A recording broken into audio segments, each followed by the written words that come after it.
오늘 나눌 말씀은 감사의 습관이 낳은 기적, 이런 제목으로 같이 은혜를 나누겠습니다. 지난 목요일 성북지방 교육재원회의가 도남동교회에서 열렸는데 그 최성봉 목사님이 설교를 하면서 이런 간증을 했어요. 도남동교회가 3주간 새1의 특세를 하고 있는데 이런 일이 있었다는 겁니다. 어느 권사님이 걸어서 다니기에는 좀 멀대요. 그런데 이번 특세는 특별히 좀 걸어서 자기가 새벽마다 참석하기를 결단하고 이제 새벽 예배에 참석을 했는데 첫째 주간에는 별일이 없었대요. 근데 두 번째 주간에는 그렇게 좀 힘들더라는 겁니다. 그러다가 셋째 주간 화요일에는 도저히 걸을 수가 없어서 이제 포기하고 그리고 병원에 갔대요. 동네 병원에 갔더니 당장 큰 병원으로 가라고. 그래서 큰 병원으로 달려갔는데 진단이 심근경색이라고 그렇게 내리면서 시술을 받았다는 것입니다.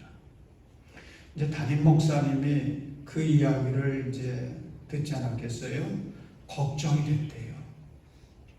이 권사님이 믿음은 좋지만 그래도 특별 새벽 기도회라고 그렇게 해서 열심히 참석하다가 이런 일을 당했으니 이거 시험이 들지 않을까. 그게 이제 걱정이 됐대요. 그런데 전화 순방을 해보니까 그 권사님이 하는 말이 목사님 이번 특세 때문에 그동안 제가 모르고 있던 병을 발견하게 되어서 얼마나 감사한지 모릅니다. 도리어 감사를 하더라는 거죠. 그래서 은혜를 받았다는 거예요. 저도 그 얘기를 들으면서 은혜가 됐습니다. 여러분 사람에게는 습관이라고 하는 것이 있지요. 좋은 습관도 있고 또 좋지 않은 습관도 있습니다. 저도 보면 습관이 있는데 하나는 언제부턴가 그 매일 저녁마다 이제 감사 일기를 쓰는 그런 습관이 생겼어요. 그거 좋더라고. 괜찮은 습관이죠. 근데 안 좋은 습관이 있었는데 그것은 앉을 때 다리를 꼬고 앉는 그런 습관이 있었어요. 그래서 집에서는 이제 식탁에 앉으면 다리를 꼬고 앉으니까 자세가 이렇게 기울어지지 않습니까? 그래서 그냥 잔소리를 많이 들었는데 그래도 그게 얼른 고쳐지지가 않았어요. 그러다가 언젠가 그 허리 디스크가 터지면서 그때 정신이 번쩍 났지요. 그때부터 이제 허리 펴기, 자세 바르게 하기 이런 것을 힘쓰다 보니까 이제 많이 좋아졌습니다. 아멘. 여러분 습관이라고 하는 거 이게 참 얼마나 우리 삶에 영향을 끼치는지요. 나도 모르게 살아가다 보면 어느 순간순간마다 습관이 그냥 툭 튀어나오잖아요. 그래서 습관이 우리의 운명을 좌우한다. 그런 말까지 있습니다.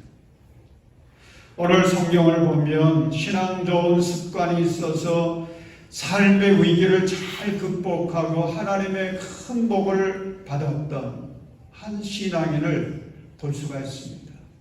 그의 이름은 다니엘이라고 하는 참 신앙 좋은 사람이죠. 여러분이 잘 아시는 대로 다니엘은 어린 시절에 바벨론의 침략을 받아서 나라를 그만 잃어버렸어요. 그리고 포로로 끌려서 이제 바벨론 땅에 와서 어린 시절부터 살아야 했습니다.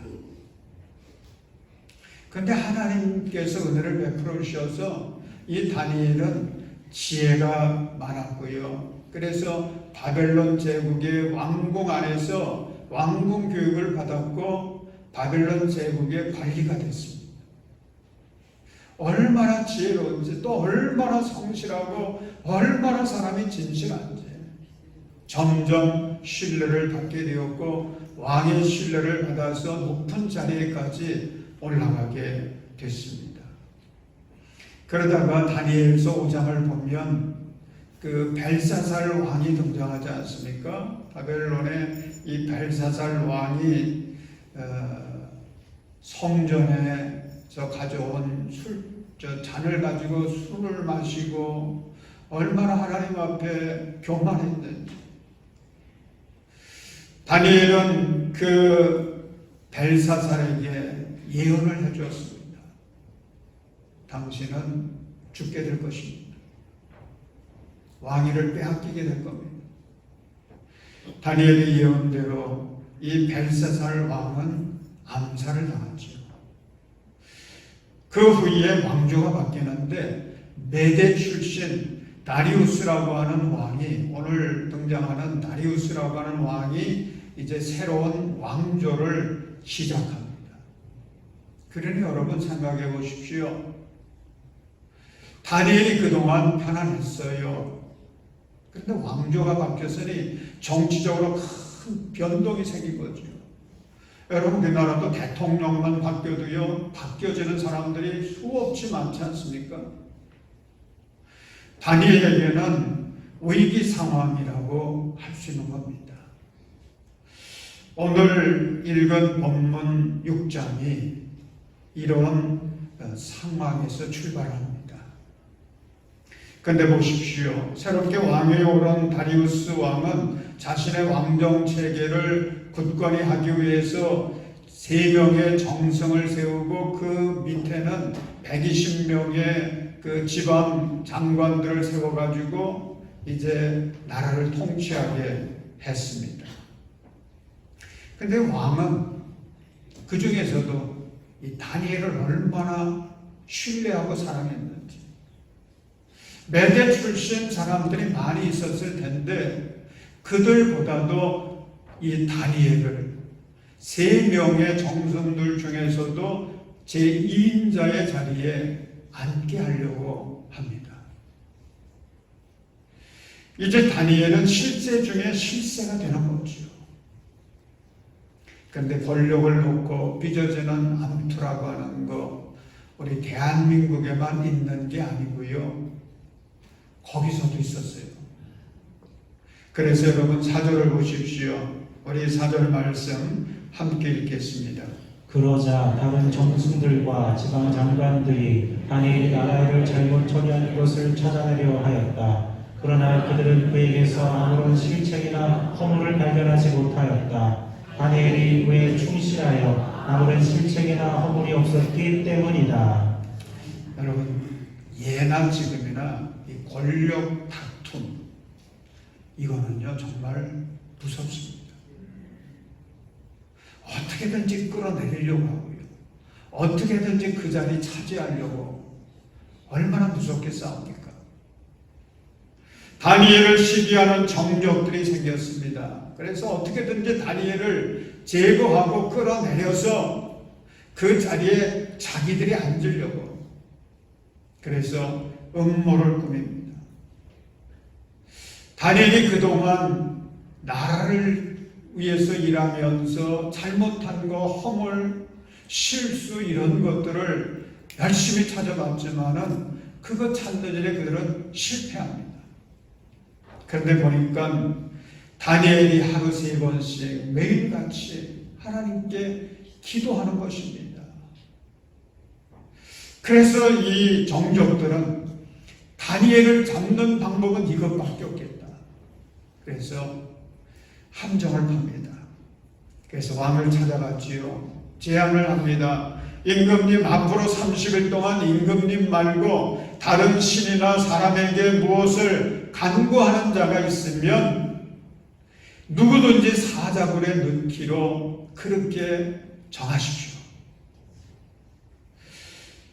그러면 이 나라는 임금님 중심으로 더욱더 든든한 나라가 될 것입니다. 그런 내용이죠. 이런 제안을 싫어할 왕들이 어디 있겠어요? 다리우스 왕도 여기에 무서운 음모가 있는 것을 모르고 그 금령에 도장을 찍었어요. 이제는 누구든지 다 그대로 실천해야 됩니다. 이제는 다리우스 왕도 그 법령을 바꿀 수가 없어요. 자, 이런 상황 속에서 10절을 보십시오. 다니엘이 이런 상황 속에서 어떻게 했는지. 여러분, 우리가 잘 아는 말씀입니다만 다 같이 다시 한번 읽어보겠습니다. 다니엘은 왕의 금령 문서에 도장을 찍은 것을 알고도 자기의 집으로 돌아가서 다락방으로 올라갔다. 그 다락방은 예루살렘 쪽으로 창문이 나 있었다. 그는 늘 하듯이 하루에 3번씩 그의 하나님께 무릎을 꿇고 기도하며 감사를 드렸다. 아멘. 여러분, 이런 다니엘을 보면서 어떤 느낌이 드십니까? 어떤 생각이 드세요? 참, 다니엘 어쩌면 그렇게 융통성이 없나? 어쩌면 다니엘 지금 상황이 어떤 상황인데 기도를 할까? 어리석게 보이잖아요. 바보처럼 보이잖아요. 기도 못하는 거 계속 못하는 게 아닙니다. 30일에 30일 동안만 안 하면 돼요. 그럼 문제 없어요. 더구나 지금 다니엘의 정적들은 정부원을 아마 여기저기 심어놨을 겁니다.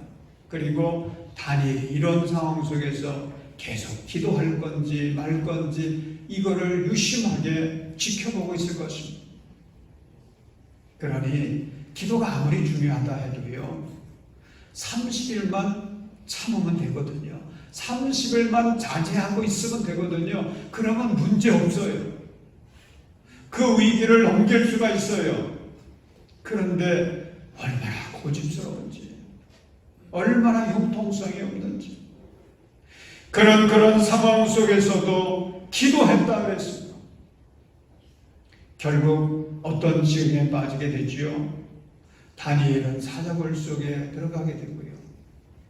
그동안 그가 어렵게 쌓아 올렸던 그 인생의 공든탑은 한순간에 무너지게 됐지요. 더구나 그가 사랑하는 가족들까지 비극의 늪에 빠지게 될 지경에 이르게 됐습니다. 이런 모습을 보면 다니엘의 행동이 참 어리석어 보여요. 딱하게 보여요. 그런데 여러분, 여기서 다니엘이 우리에게 큰 도전을 주는 게 있습니다. 여러분, 다니엘이 지혜의 사람이지 않습니까? 우리가 이 정도 생각한다면 다니엘은 생각하지 못했겠어요.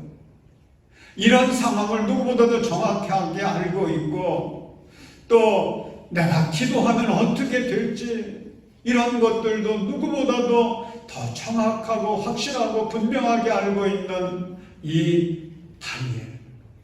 그럼에도 불구하고 그는 그냥 평소 하던 대로 하나님 앞에 기도하기를 결단합니다. 왜 그랬을까요? 이게 중요하죠. 왜 그랬을까요? 다니엘은 지금 자신의 행위를 통해서 하나님을 향한 자신의 신앙을 고백하고 싶은 거예요. 하나님, 저는 이런 신앙을 가지고 주님 앞에 서 있습니다. 세상의 사람들에게도, 정족들에게도 나의 하나님은 이런 분이고 나는 이런 신앙을 가지고 살아가고 있습니다. 그걸 보여주고 싶은 거죠. 내게 가장 귀한 것은 나의 명예가 아닙니다. 세상적인 부귀영화가 아닙니다. 내게 가장 귀한 것은 온 세상의 주관자가 되시고 세상의 역사를 주관하시는 우리 하나님. 지금까지 한결같이 변함없이 나를 사랑하시고 지켜주시고 인도해 주신 그 하나님. 아멘. 그분이 내게는 가장 귀한 분입니다.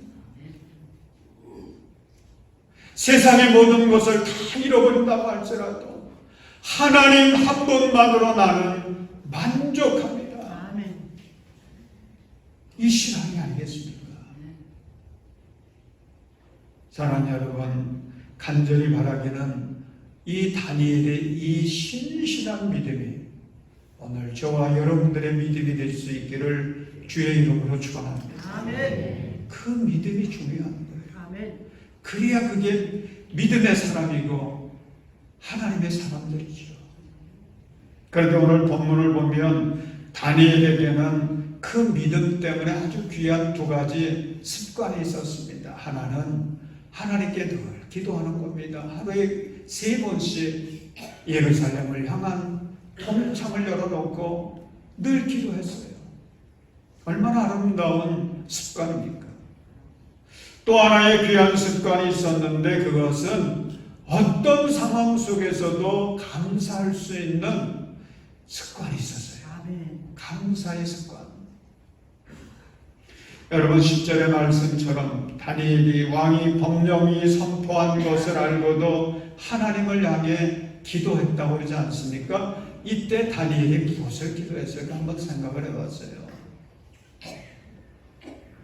여러분 같으면 이럴 때 어떻게 기도하시겠습니까? 무엇을 기도하시겠어요? 하나님, 제가 그동안 하나님의 뜻대로 살아오려고 몸부림친 거 주님이 아시잖아요.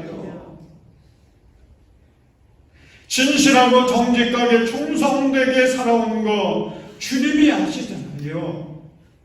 그런데 이게 뭡니까? 사자굴이 뭡니까? 사실 다니엘은요, 원망할 수 있는 그런 자리에 있어요. 그런 조건들이 있어요. 그가 원망을 한다고 할지라도 우리도 이 다니엘을 보면 그래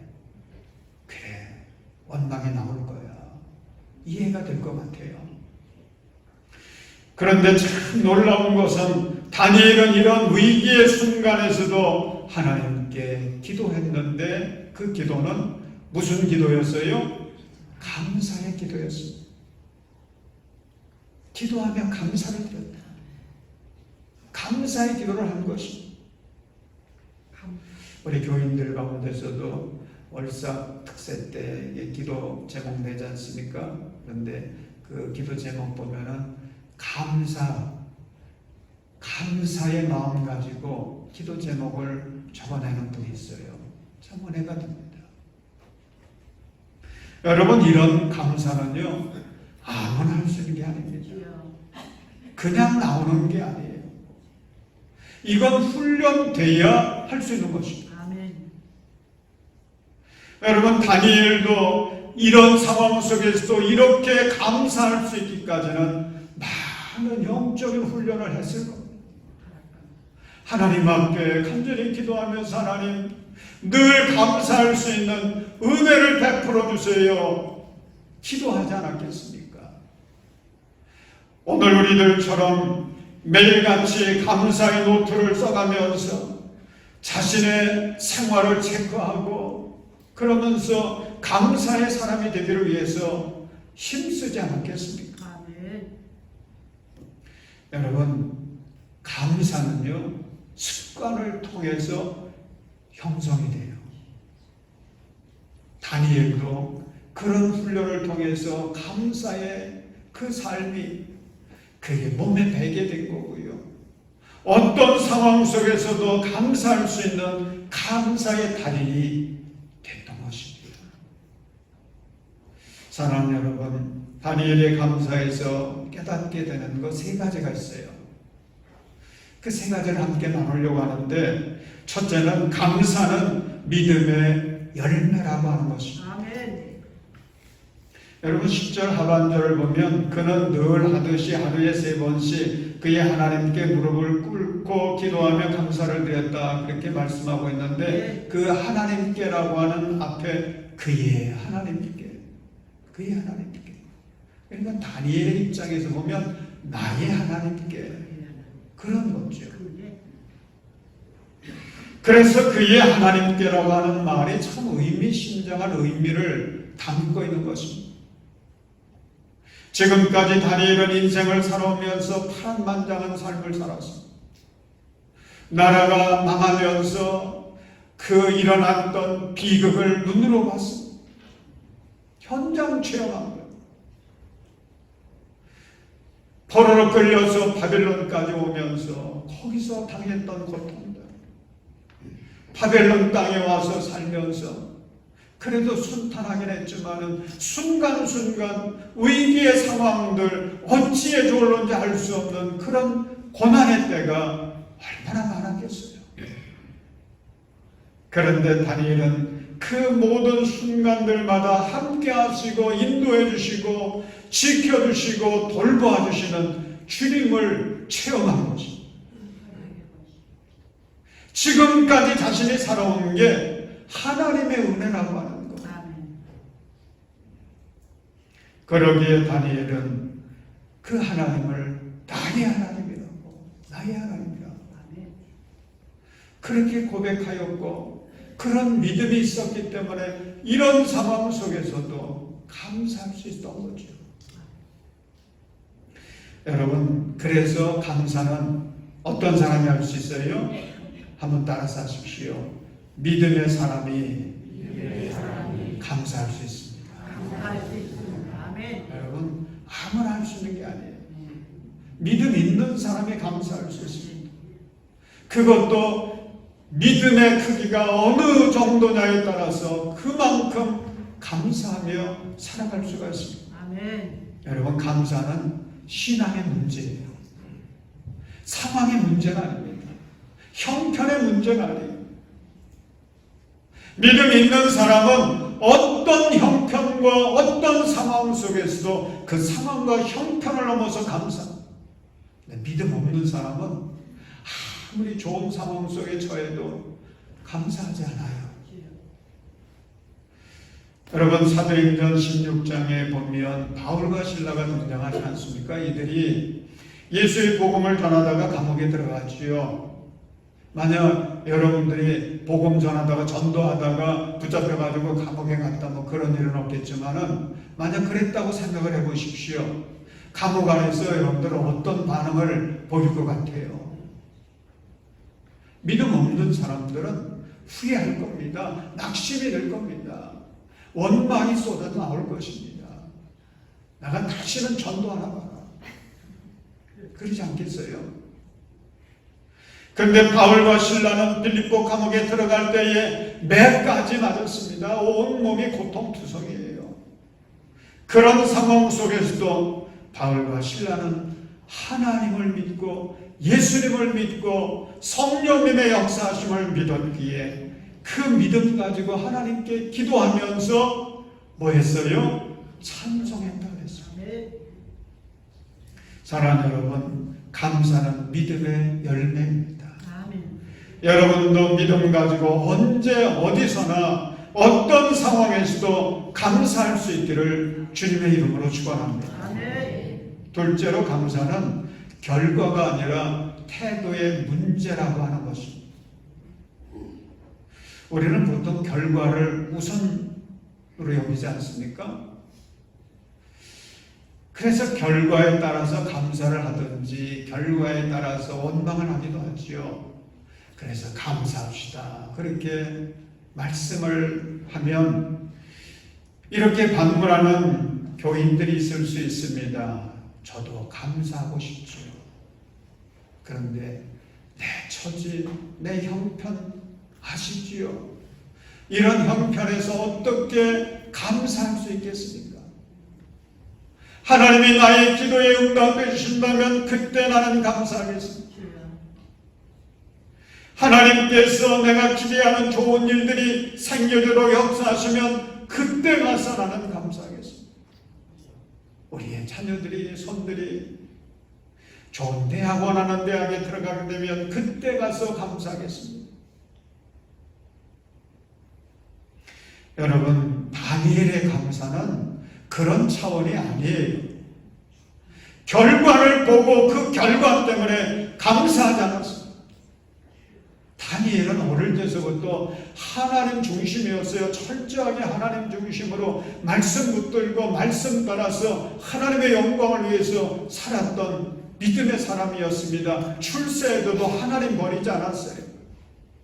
하나님만을 바라보면서 하루 3번씩 늘 기도했던 사람이 이게 다니엘의 믿음이거든요. 그런데 지금 결과는 어떻습니까? 벼랑 끝에 있어요. 사자굴 입구에 있는 것입니다. 이제 모든 것을 잃어버릴 수밖에 없는 기가 막힌 상황 속에 처하게 된 것입니다. 여러분, 다니엘이 우리 같으면요 이런 원망할 수 있을 것 같아요. 하나님, 도대체 이게 뭡니까? 내가 이렇게 믿음으로 지금까지 살아왔는데 사자굴이 웬 말입니까?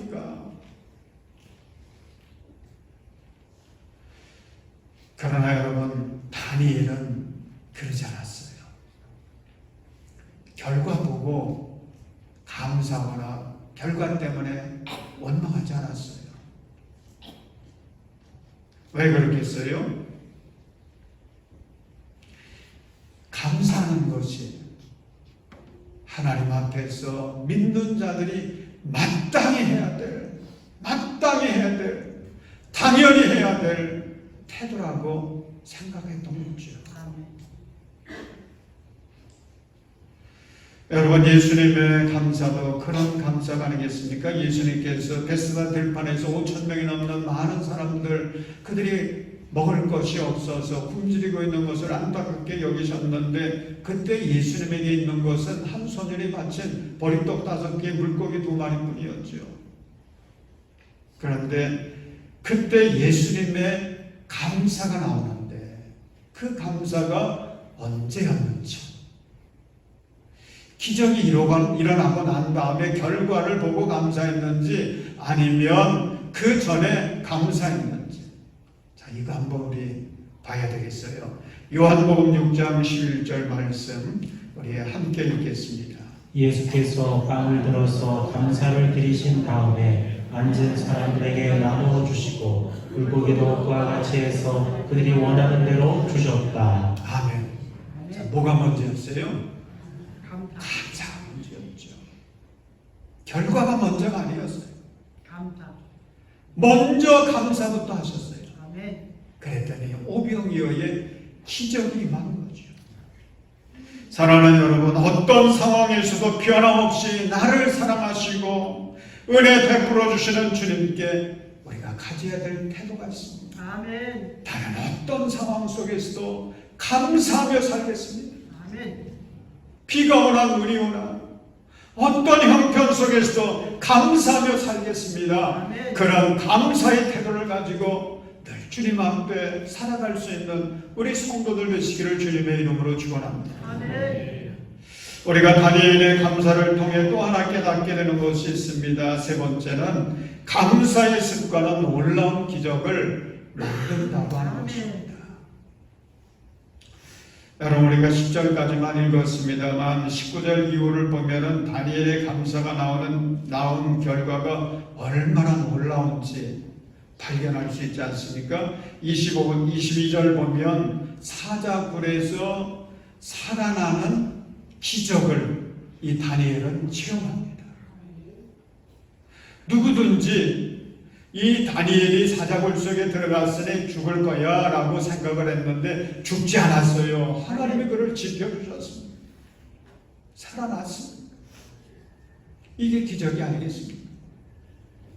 24절을 보면 다니엘의 정적들이 도리어 사자굴 속에 들어가서 사자밥이 되는 역사가 일어납니다. 여러분, 이것도 기적 아니겠습니까? 성경을 보면 다니엘이 이 정적들을 제거하여 달라고 심판해 달라고 기도한 그런 기록이 없어요. 근데 하나님이 다 해주셨어요. 아멘. 기적입니다. 28절을 보면 다니엘은 대대로 잘 사는 기적을 체험합니다. 그래서 28절 말씀, 바로 이 사람 다니엘은 다리우스 왕이 다스리는 동안 그리고 페르시아의 고레스 왕이 다스리는 동안 잘 살았다. 잘 살았다.